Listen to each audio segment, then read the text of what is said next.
Yun po yung, yung character development na importante sa isang nobela.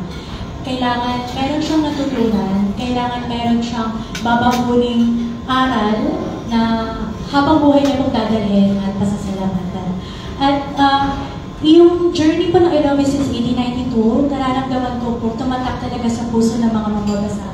Dahil sinamahan po nila si Carmela sa kwento. Naranasan po nila umiyak, masaktan, magmahal at mabigo. At iyon po yung isa sa pinakamagandang bagay na pinagpapasalamat ko dahil nagkaroon po kami ng connection mula sa isang novel. Last na lang kay Direk. Direk, kung magiging successful itong story ng 1892, kasi kadalasan sa mga serye na katulad dito na una, nagbabase siya sa libro, pag naging successful, parang humihiwalay o bumibitaw siya sa mga susunod na, sabihin natin, season. May plano ba na ganito? Or paano ba yung attack nito? Kung super successful, hihingan pa ng gusto pa lugtungan yung kwento, meron na ba kayo plano? Sana masasagot ko yan, kaya lang wala akong informasyon about that. Wala akong alam. Sa ngayon, ang alam ko lang, ang gagawin namin ay ito at pinag-uhusayan namin lahat. Meron lang akong gustong klaruhin para lang malinaw ang expectations. Pag nagbabasa kayo ng libro, kahit sino sa atin, individually, sa utak natin may napipicture tayo Tayo yon. Iba yun sa napipicture ni Mia. Yung napipicture ni Mia, iba sa napipicture niya. Iba-iba yan. So walang pareho. Ano ngayon ang pareho? Kahit iba-iba ang napipicture nung nagbabasa, bakit nagustuhan? Ano ang common thread? Ang common thread na yon, yung tinatawag ni Mia character development, ang common thread na yon ay yung essence, yung spirit ng nobela. Ano yung sinasabi? Yung mismong kaluluwa niya. So gusto kong sabihin sa inyong lahat, ang binibitbit namin ay yung kaluluwa. Yung kaluluwang yon ang palalawikin namin visually. Kasi nobody can ever compare to an individual's imagination. Kanya yun and that is strictly personal at kanya lang yon at walang makakatalo nun. Pero ang espiritu, the essence of the novel is something that all of us can share, and that is what we have been working on. That is what Binibining Mia worked on, at yun yung palalawikin namin. Sinisiguro namin sa inyo yung espiritu nun, yun ang mararamdaman nyo. Yung dahilan kung bakit ninyo niyakap ang nobela, ang magiging parehong dahilan kung bakit nyo yayakapin ang screen adaptation ng I Love You Since 1892.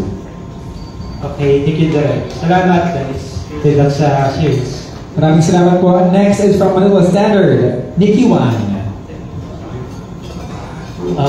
Good afternoon. I'm right here at the back. Hi. First question ko kay Direk, medyo na-touch mo na itong question ko. Sabi mo na whenever someone reads a novel, iba-ibang interpretasyon. So, pwede parehong interpretasyon, iba ang visual interpretation. Yes. Iba ang nakikita sa utak. Okay, so having said that, I wanted to know, when you got the material, what was your vision, and as a director, what was your initial goal in presenting this material into a series? Simple. I wanted it to be epic in scope in terms of emotional sweep. More than visual, I wanted it to be sweeping emotionally. I wanted the love, the emotion of love, especially among the three characters, Carmela, Carmelita, Juanito, and Leandro. Gusto ko nuanced.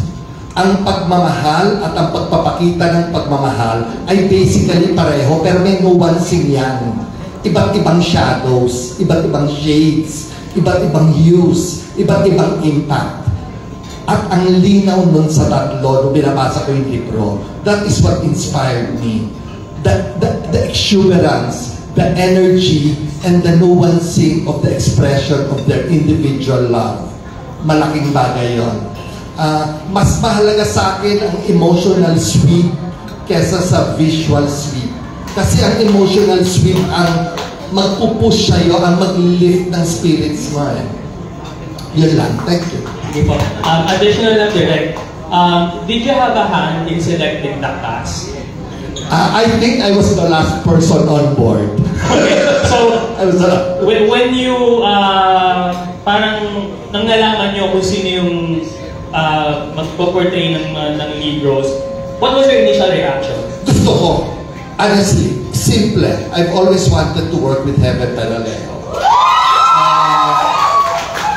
Actually, in my last few projects, I was requesting for her. Hindi lang natutuloy. So, that is a fact. Nung nagtrabaho kami, nakita ko kung paano na-validate ang perception ko ng husay. Kasi napanood ko yung mga pelikula niya. Humanga ako.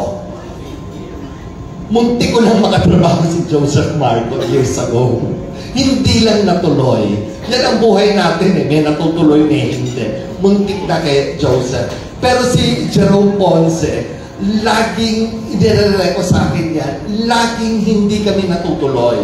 Hindi niya alam yun kasi nasa casting level lang. So, in effect, yung pakikipagtrabaho ko sa kanilang tatlo is a very welcome opportunity. It is something that I have looked forward to. It's nice to know. Thank you. And my last question is for the cast.